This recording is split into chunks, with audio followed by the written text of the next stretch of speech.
Os atentados de 11 de setembro, em 2001, os jornais, somente no Brasil também, não só no Brasil, escreviam o grupo terrorista Al-Qaeda, o membro do grupo terrorista Osama Bin Laden.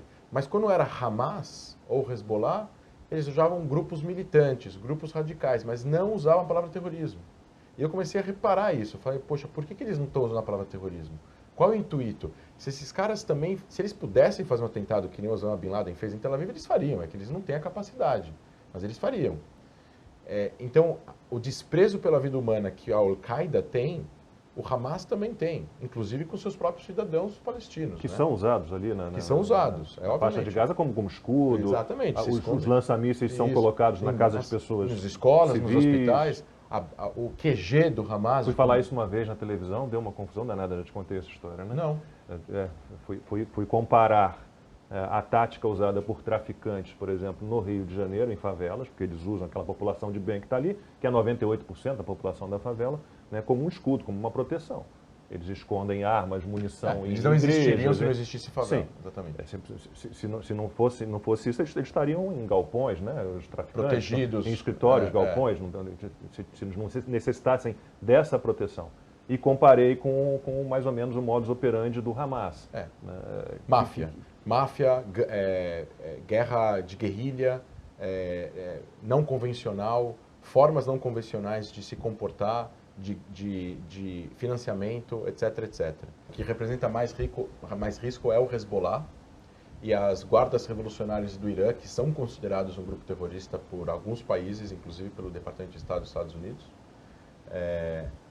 O Hezbollah é o grupo terrorista mais rico, mais poderoso em armas. Eles têm mais foguetes, que estão até tentando transformar esses foguetes em mísseis mais precisos, através de sistemas eletrônicos, do que muitos países da Europa, inclusive membros da OTAN. Eles têm 120 mil foguetes, de todos os tamanhos. Que muitos países não têm esse arsenal. Então, o Hezbollah, o Hamas é um problema tático, o Hamas, em Gaza. O Hezbollah é um problema estratégico.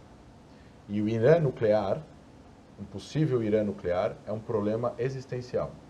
O problema do Islã militante radical, desses grupos, e aí vale aqui colocar que é uma minoria dentro de um mundo de 1,5 bilhões de muçulmanos, mas é uma minoria que a academia que estuda contra o terrorismo acredita que é entre 10% e 15% que são fundamentalistas. A gente está falando aí de 200 milhões de pessoas.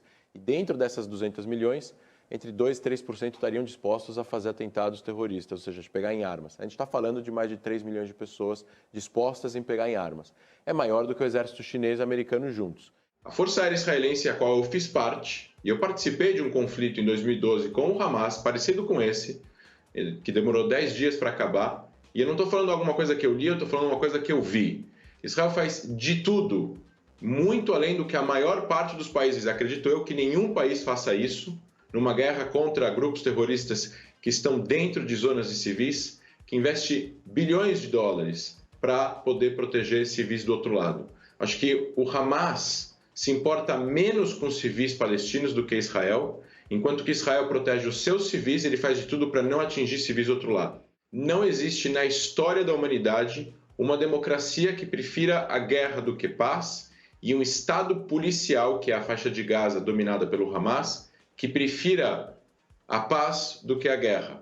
Enquanto a região não aceitar claramente, não disser claramente que Israel tem o direito de existir como um Estado judeu independente, não vai haver paz.